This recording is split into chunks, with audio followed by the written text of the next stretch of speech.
I was homeless for on the street 2 years, and I decided to go back to school. I want to be a responsible tax-paying citizen and have a home. I didn't want to be homeless. And the respect of all those at the Anne Frank House brought me to this point and made me be a better individual, more responsible, and achieve my dreams. In 1987, Reverend Steinbrook was invited to Addis, Israel to talk about homeless. And during that speech, he challenged Addis, Israel to have a group home for homeless women. He suggested the name Anne Frank House because Anne Frank in Amsterdam was homeless. We found a townhouse on 1st Street Northwest between U and V streets. But we wanted to take care of homeless people in Ward 3, which is where Addis, Israel is. And so we decided to place some of our residents into apartments. Currently, we have 3 women and 8 men. So we have 11 apartments and 11 clients. The only way that you can reduce homelessness and get rid of it is by providing housing.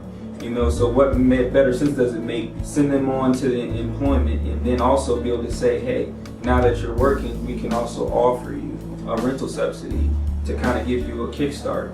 Everything that Anne Frank has done, all of it has just been empowering work, and they're enabling us as an organization to provide a resource that is truly second to none. There are a lot of organizations that are focused on helping the homeless. And what's unique about the Anne Frank House for us is that we get to meet the people who are actually benefiting. So on a number of occasions, we've invited in some of the residents of the Anne Frank House.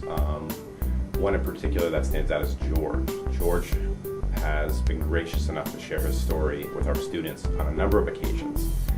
And when our students get to actually sit with George, a guy who was homeless for over 30 years, puts a face on homelessness. It's not just homeless people, but it's actually George.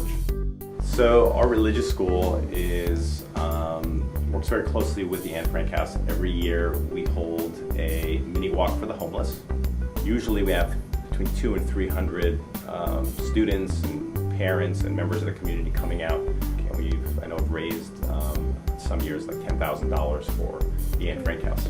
It represents justice and care and compassion and kindness for all human beings.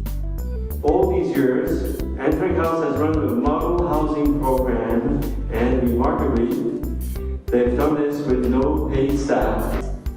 Homelessness can happen to everyone. We could become ill, or we could lose everything and be out on the street. And I hope that there would be some kind of agency that could help us.